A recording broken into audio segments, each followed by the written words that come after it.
And when films become a corporate exercise, you can bet that it's going to be bland, mostly boring, and uninspired.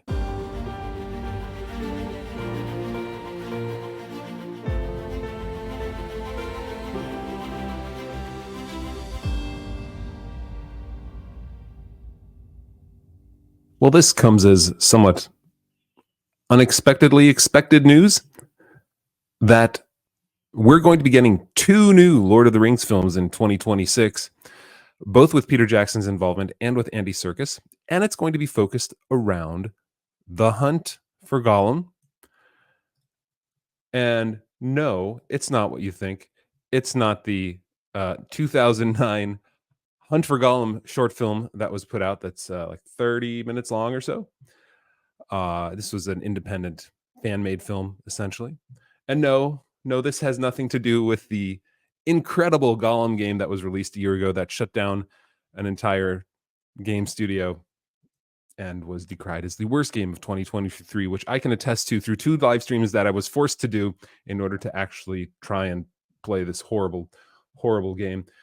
It was reviewed so poorly. I'm surprised that they would even go back to this well. But it was reported this morning that Peter Jackson is working on a new Lord of the Rings films for Warner Brothers, targeting 2026. And it's going to be starring Gollum, directed by Andy Serkis. And it will focus on the hunt for Gollum, as they're putting it, which is the period of time in which Gandalf and primarily Aragorn find Gollum, get information out of him. They get to the elves of Mirkwood. They hold him there. He escapes, and that's kind of it. I mean, it's kind of a story that doesn't really. We know the ending. We know what Gollum goes to, where he ends up. So this is a little bit of a surprise that they're going to go back to this well in particular to tell a story that we know the end of.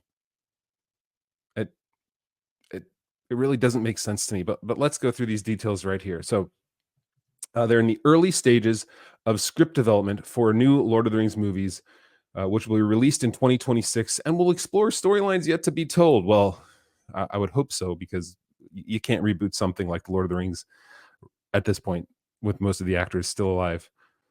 Rest in peace, Bernard Hill, my favorite actor in The Lord of the Rings.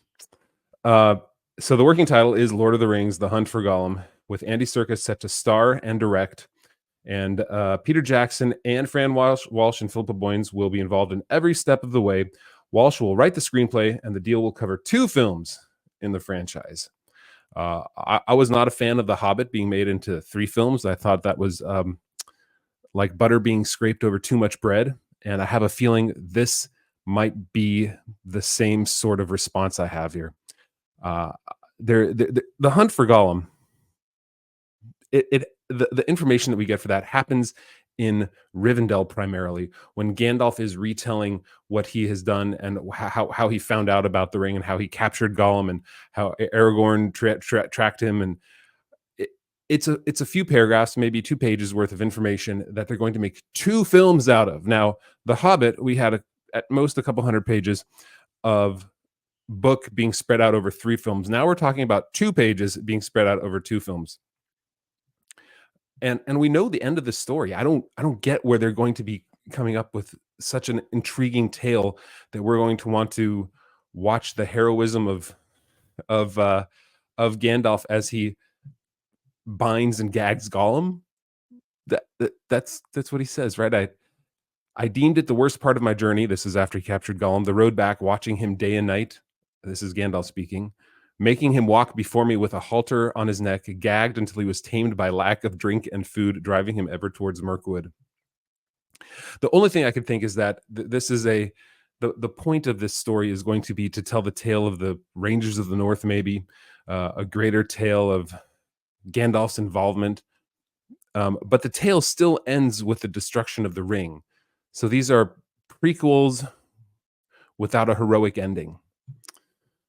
This is what Peter Jackson said. It is an honor and a privilege to travel back to Middle-earth with our good friend and collaborator, Andy Serkis, who has unfinished business with that stinker Gollum. As lifelong fans of Professor Tolkien's vast mythology, we are proud to be working with Mike DeLuca, the Warner Brothers and Discovery film chief, Pam Abdi, and the entire Warner Brothers team on another epic adventure. And then Andy Serkis, of course, this is all written by the marketing folks for the press release. So they didn't really say this; they just said, "Yeah, go ahead and have me say this in your press release." The time has come once more to venture back into the unknown with my dear friends, the extraordinary and incomparable, blah blah blah. They'll be making it alongside Weta and our film family in New Zealand. And of course, here's the important part.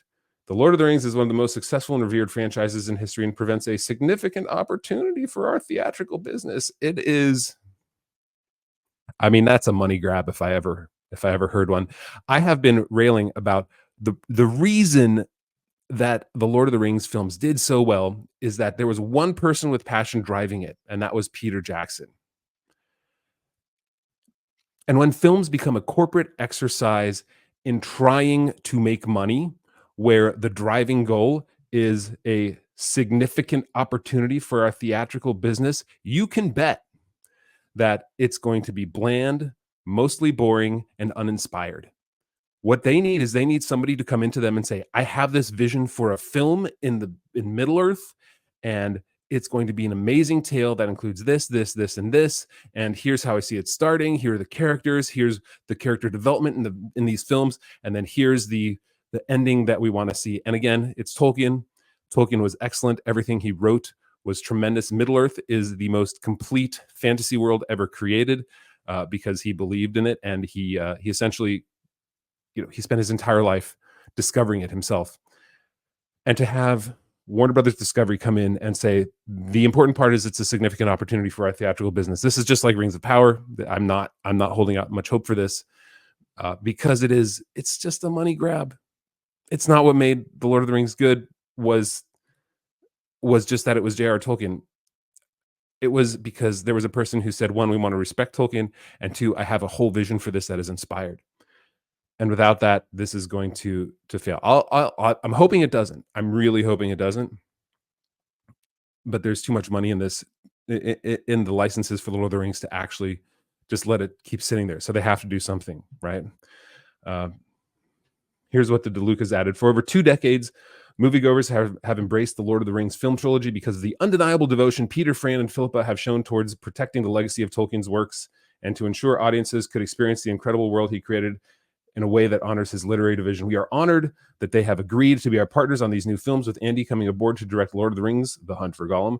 We continue an important commitment to excellence that is a true hallmark of how we all want to venture ahead and further contribute to the Lord of the Rings cinematic history. So in 2026, that's 2 years away, probably December 2026. So we're really talking 2.5 years away. I'm imagining that they're doing this for the other reasons too, is that you could probably get Viggo Mortensen back and de-age him. He's 65 right now.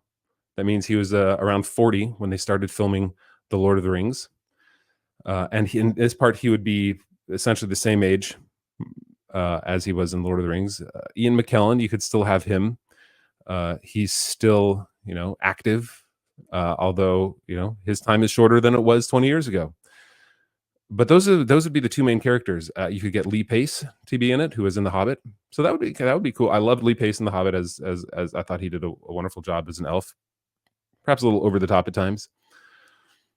But I don't see this being anywhere near the kind of film that will be an inspired story that will inspire moviegoers. There are, look, you can't really see here. I'm going to move this right down there. See all those books? There are a ton of stories Tolkien wrote outside of just the Lord of the Rings tale.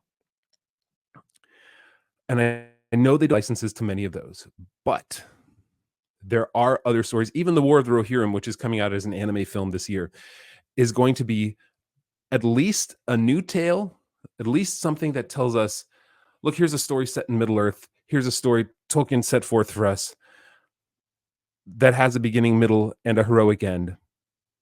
And we're going to lean into that. Not, this is how we found Gollum. This is who the Rangers of the North are and were. This is Gandalf's relationship with the elves. This is where Gollum goes, and it's going to end where? It's going to end with Gollum escaping and trailing the Fellowship of the Ring. Uh, I mean, we saw with the Gollum game that nobody really wants to play the. I mean, the anti-hero. He's the villain, really, right? As Sam says, he's a villain, and to have a movie focused on the villain would be disastrous. Perhaps it's a movie that looks at Aragorn and dives more into who he is, which I think would be interesting, but it's not a story. There are stories in Middle Earth. The one story I would love to see one day, and I know it'll never be made because of the difficulty of the content, is the Children of Hurin. It's a sad tale, but boy, you could make it heroic. Or we spent 4 weeks, 5 weeks. Oh no, it was 6 weeks, going over the Mariner's Wife and talking about how this could be made. This is Tolkien's unfinished tale of Aldarion and Arendis in Numenor in the early years of the Second Age, and heading back, the Great Mariner who went back to Middle Earth and established relationships and had trouble with his own relationships in Numenor. But it's such a deep story. There's so much there.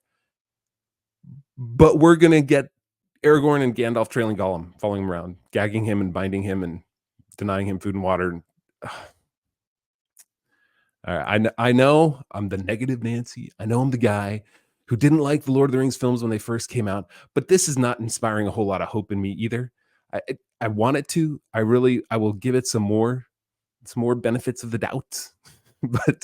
but this tells us nothing. I wonder if it's because Warner Brothers Discovery has not been having a very good time of it in their financial situation, and so they had to strike something really fast with Peter Jackson in order to get him involved and get the shareholders excited about something, so they wouldn't lose their shirts on their stock price. I wouldn't be surprised if that was it either. Anyway, okay, I could go on. Those are all my thoughts. Where do you guys land on this here? Where do you think that this story would actually go? Are you interested at all in a Hobbit, or sorry, in a Gollum film, in a film that's just like about hunting for Gollum, where we know the end of the story? We know exactly what happens to Gollum after he escapes Gandalf, after he escapes the clutches of Aragorn and Gandalf the elves, right? How we know where he goes. We know his end. You cannot have a couple of movies that just tell us the middle of the story.